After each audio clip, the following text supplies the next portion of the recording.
પાંચેક દિવસથી ગૌશાળાના પ્રમુખ શ્રી ભુરાભાઈ પુરોહિત અને આખી ટીમ અને ગામના સૌ સેવાભાવી સજ્જનો તેમણે પોતાના સ્વખર્ચે ટ્રેક્ટર, ડ્રાઈવર, પોતાનું ડીઝલ, પોતાના વાહન સાથે લોડર, જેસીબી બધા જ સાધનો લઈને ગૌશાળાની ગાયો માટે કરવા માટે એમણે તકલીફ ન પડે, આનંદથી ને આરામથી કરે અને મોજ કરે એટલા માટે આ ગૌશાળાની જે જગ્યા છે એનો વ્યાપ વધારવા માટે ગૌશાળાની પાછળનો જે લાંબો વિસ્તાર સામે સુધી એને સમતલ કરવાનું આયોજન કરવામાં આવ્યું છે.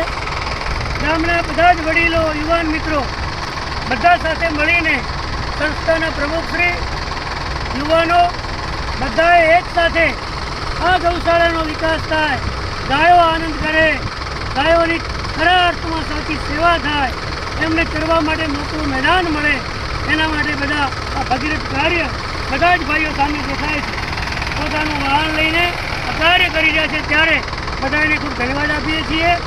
આ કાર્યમાં બધા જ સહયોગ આપે છે એ બદલ બધાને ધન્યવાદ. મા વડેથી બધાની મનોકામના પૂર્ણ કરો. હજુ પણ આ કાર્ય ચાલુ છે. આ કાર્યમાં જે પણ કોઈ બાકી હોય, સેવા આપવા માગતા હોય સાથે જોડાય. આ કાર્ય પરિપૂર્ણ થાય ત્યાં સુધી આ આખું આ મેદાન સમતલ થાય, ગાયોને ચરવા માટેનો ગૌચર એ સમતલ થાય એમાં સૌ સહયોગ આપે છે, આપતા રહેશે. વડેથી ગૌશાળાના પ્રમુખશ્રી અને આખું ગામ બધાનો ખૂબ આભાર માને છે.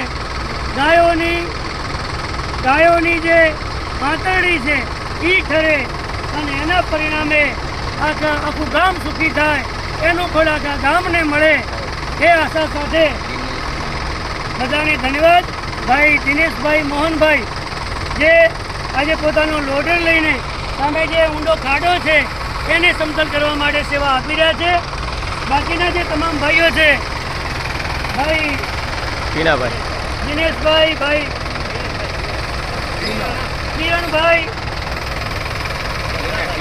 ભાઈ વર્ધાભાઈ, ભાઈ વસરામભાઈ,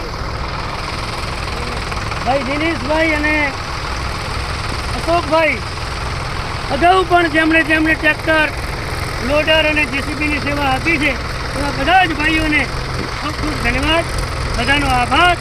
આવો સાથે મળી અને ગૌ સેવા કરીએ. બોલીએ ગૌ માતા કી જય.